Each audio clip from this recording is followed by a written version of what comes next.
My name's Eli. I'm 34. Always been the responsible sibling. Not the favorite. Not the rebel. Not the golden child. Just the one who showed up on time. Paid my bills. Remembered everyone's birthday. I work in finance. Live alone. Don't make a fuss about much. My family's loud. Close-knit in a performative way. Good at pretending everything's peachy. Sweeping real problems under the rug. I've always been adjacent. Involved, but not embraced. The guy you invite to weddings. But never asked to be in the photos. Growing up, my brother Mason was the star. Charismatic, reckless. Always in trouble. Always landed on his feet. Had this smug charm my parents ate up. Dropped out of college. Blew through 2 jobs. Moved back home at 28. They defended him like he was Einstein reborn. I paid my way through school. Held the same job for over a decade. Helped cover their mortgage when dad's hours got cut. None of that seemed to matter. Never earned me a seat at the head of the table. I didn't let it get to me. Or so I told myself. Kept my head down. Sent the checks. Replied to texts. Showed up for holidays. Smiled through the jabs dressed as jokes. Eli, you're so serious. Loosen up, man, it's just a party. We figured you'd be busy, always working. I took it in stride. Hoped if I kept showing up, I'd be seen as family. Not just the one funding it from the background. That illusion shattered last fall. It started with a dinner. Mason got engaged to Brooke. Mom called her an absolute angel. Parents threw a big celebratory dinner. Swanky rooftop restaurant downtown. Not their usual budget. Should have tipped me off. Mom called weeks before. Eli, sweetheart, she said, syrupy tone. We'd love you at Mason and Brooke's engagement dinner. It's gonna be special. Of course, I said, no hesitation. Just send the details. If it's not too much trouble, she added, voice low. Can you help with the reservation? Just to hold it, we'll pay you back. I knew "we'll pay you back" meant I'd never see the money. But I agreed, like always. Called the restaurant. Booked a private space for 20. Gave my card for the deposit. Didn't mind, not really. It was Mason's night. Maybe this time I'd feel part of it. Night of the dinner, I showed up at 7 o'clock sharp. Dark navy suit, freshly pressed shirt. New cufflinks I'd been saving. Brought a nice bottle of champagne for the couple. Printed a custom card with their initials. Hostess gave a small nod. Gestured to the private section. I took a breath, walked in. The space was beautiful. String lights overhead. Floral centerpieces on tables. Soft jazz band in the corner. There they were. Parents, Mason, Brooke, her family, their friends. Drinks in hand, laughing, clinking glasses. I smiled, walked over, expecting a nod. Mason turned with that smug grin. Oh, hey, he said, barely glancing at the champagne. Glad you made it. Pointed to a fold-out chair by a trash bin. Sorry, this table's for family only, he said, mock sympathy. There's a spot for you over there. I blinked, thought he was joking. Looked at Mom. Tight-lipped smile, didn't want to get involved. Dad chuckled awkwardly, raised his glass. Brooke didn't look up. A few people laughed. I stood there too long. Wanted to say something. Throat closed up. Ears hot. Felt 13 again, left out of a cousin's wedding photo. Didn't fit the aesthetic. Walked to the chair. Set the bottle on the floor. Sat alone. Didn't take my coat off. Waiter asked if I was with the party. Nodded silently. He handed me water, moved on. Sat for almost 2 hours. They laughed, toasted, opened gifts. Mason gave a speech about his closest people. Mom teared up when Brooke called her the best future mother-in-law. No one looked my way for 30 minutes. Dessert came, layered cake with edible gold flakes. Band played a slow tune. Sun dipped below the skyline. The check arrived.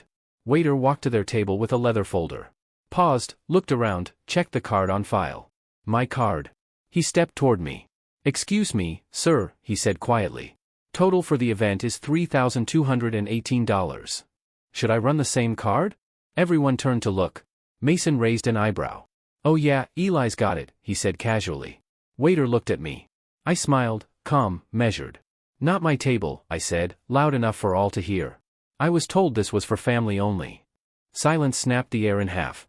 Mason's mouth opened slightly. Mom frowned, confused. Dad sat straighter. Brooke's dad furrowed his brow. Waiter hesitated. Sir, you made the reservation. I did, I nodded. Paid the deposit. But I'm not with them. I'm at the side table. Stood slowly, picked up my coat. Nodded toward the trash can. Where I belong, apparently. Jaws hit the floor.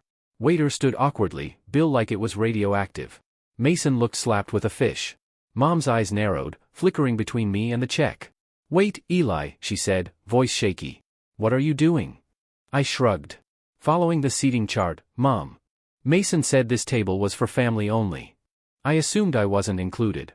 Looked at the waiter. I didn't eat. Didn't drink. Wasn't welcome. So I won't be paying. Don't be ridiculous, Mason snapped, smirk cracking. It's just a joke, man.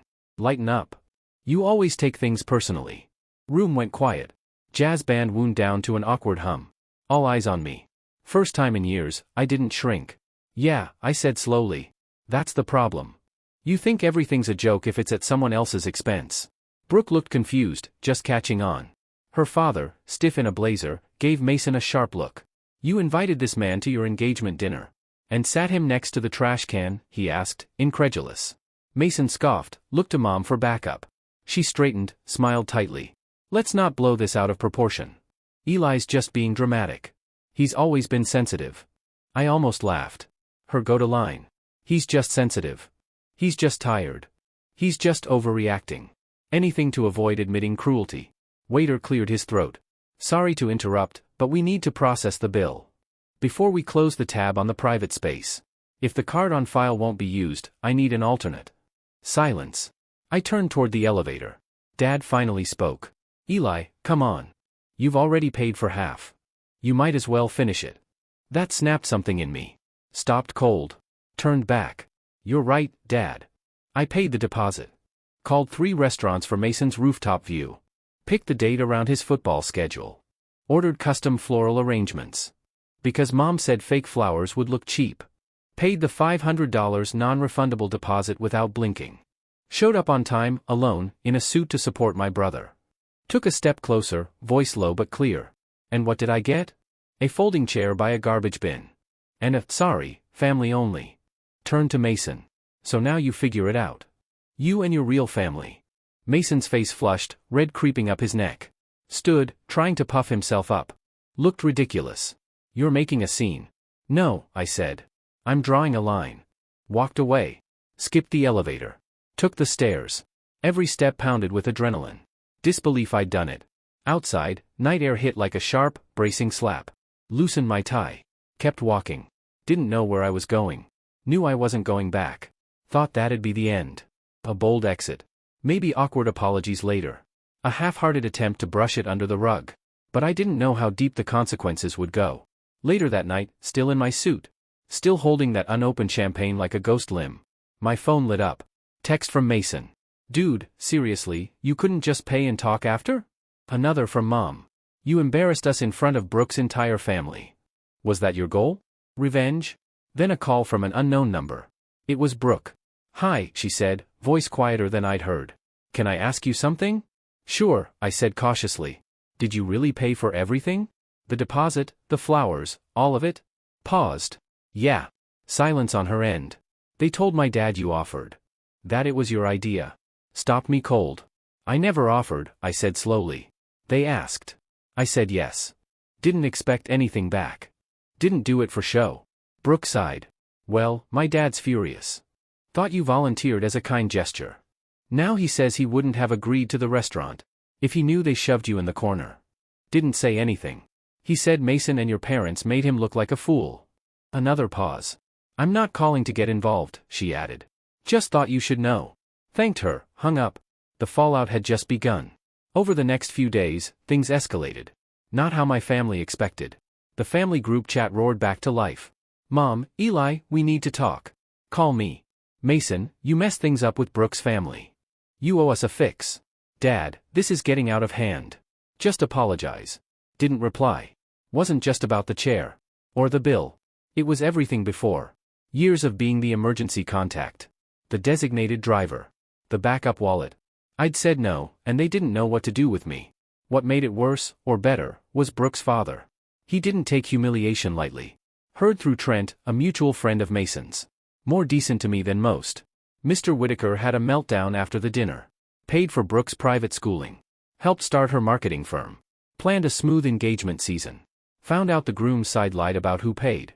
Treated their own family like trash. Stuck him with half the drinks tab after I refused. Trent said Brooke's dad told brunch guests. If this is how they treat their own blood, what happens when you marry into it? Ouch. Ripples hit Mason like a freight train. Wedding planning paused. Brooke went to her condo for a mental reset. Pinterest boards vanished. Mom, in damage control, sent me an email.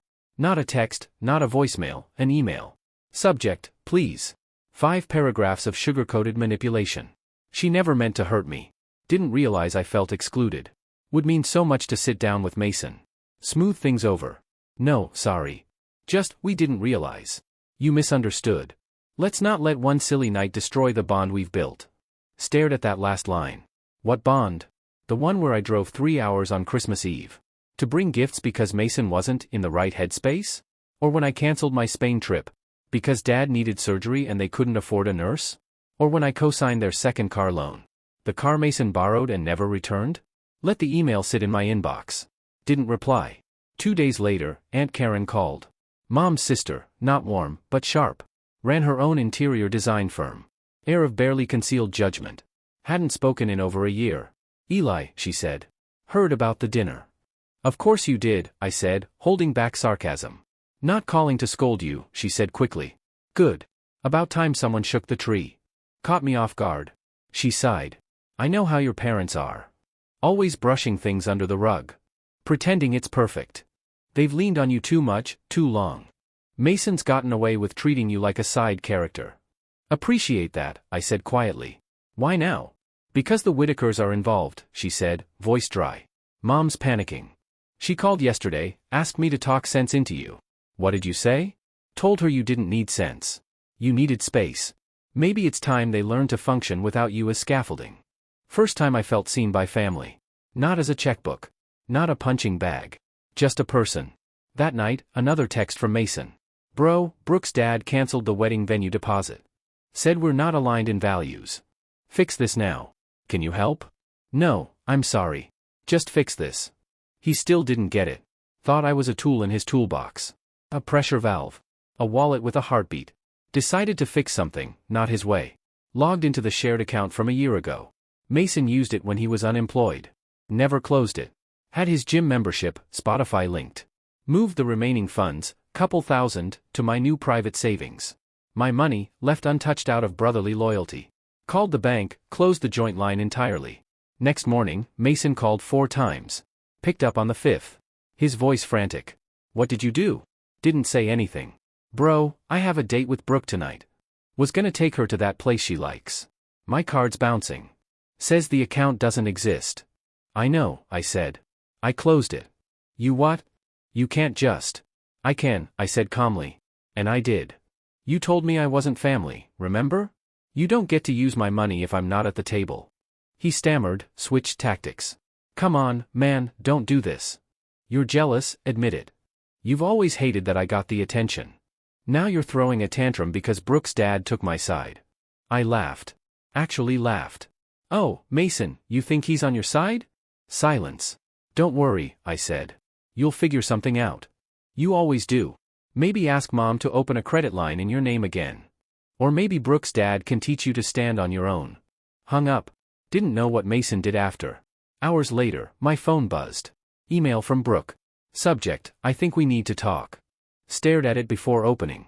Felt like a precursor to something big. Wasn't sure I was ready. Curiosity and closure pushed me to click. Longer than expected. Polite, personal, formal, but unraveling. She understood the dinner was awkward. Didn't realize how I'd been treated until it crashed. I was caught up in planning the perfect night, she wrote. Didn't see the full picture. Her dad was furious. Not just financial deception. The principle of it. If they can humiliate someone who supported the night, I need to reconsider who I'm marrying into. She didn't mince words. Mason downplayed it as a misunderstanding. Told her I insisted on paying. Said I didn't want the main table, too introverted. Left early for a work emergency. But Brooke called the restaurant. Talked to the waiter. The story fell apart. I ended the engagement last night, she wrote. I blinked. Not just the dinner. Pulled back the curtain on Mason's behaviors. Casual entitlement. Talking about me behind my back. Minimizing her concerns. He kept saying you were overreacting, she said. But you reacted with dignity. I'm not writing to pit myself against Mason, she added. Or drag you into drama. Just wanted you to know I see it now. I'm sorry I didn't sooner. Reread it, not because I didn't believe it. Because I wasn't used to being believed. Next few weeks were quiet. Family group chat died out. Mason called twice more, then stopped. Heard he moved back with our parents. Brooke returned the ring. Her dad sent cancellation notices to the venue, vendors. Mason's friends dropped off, riding Brooke's connections. Thought it'd settle into silence. Then one Sunday morning, a knock on my door. Mom stood on my porch. Long cardigan, holding lasagna like a peace offering. Eyes puffy, makeup thin. Didn't say anything. Opened the door a crack, waited. I brought you dinner, she said. Didn't reach for it. I just want to talk. No excuses. That surprised me. Let her in. She sat at my kitchen table like when I was a kid. Same nervous fingers, forced smile. No passive aggressiveness. No, you're just tired. No, he didn't mean it. Cleared her throat. I owe you an apology. Crossed my arms. Just one? Her face tightened, but she nodded. Fair. Probably more. Took a breath. I didn't see it. Not because it wasn't there. Because I didn't want to. Mason's always been loud, takes up space. You never asked for anything. You just did. Handled things. Showed up. We treated you like a safety net. Assumed you'd always be there. That's the thing about safety nets, I said. People only look when they're falling. Never when they're climbing. Her lip trembled. Looked at her hands. Your father and I were wrong. Let Mason get away with too much. Let him treat you like less. I stayed quiet. I can't undo that, she said. A lasagna and a sorry won't fix years of imbalance. But I see it now. I'm sorry. Watched her a moment. First time she wasn't dodging, deflecting. Not defending Mason. Not telling me to lower my voice or get over it. Just owning it. Nodded slowly. Thank you. Didn't talk long after. She left the lasagna. I walked her to the door. She didn't ask me to forgive Mason. Didn't ask me to call him. Just said, take care of yourself. Drove off. Things didn't magically repair. Didn't get worse either. Parents started sending individual messages. Not group ones. Short, respectful. Mom invited me to Thanksgiving. Only if you feel up to it, she said. Haven't decided if I'll go. Mason's working part-time at a startup he hates. Living rent-free, avoiding mirrors, probably. Hasn't reached out again. I'm okay with that. I started doing more with my time. Took the postponed trip to Spain. Bought noise-canceling headphones. Read books on boundaries, family dynamics, quiet strength. Started seeing a therapist. Not because I was broken. Because healing doesn't come from waiting for a sorry. It comes when you look in the mirror and say, you deserved better. And you gave it to yourself. I didn't pay the bill that night. But I cashed in years of silent debt. For the first time, I'm not by the trash can. I'm at my own table.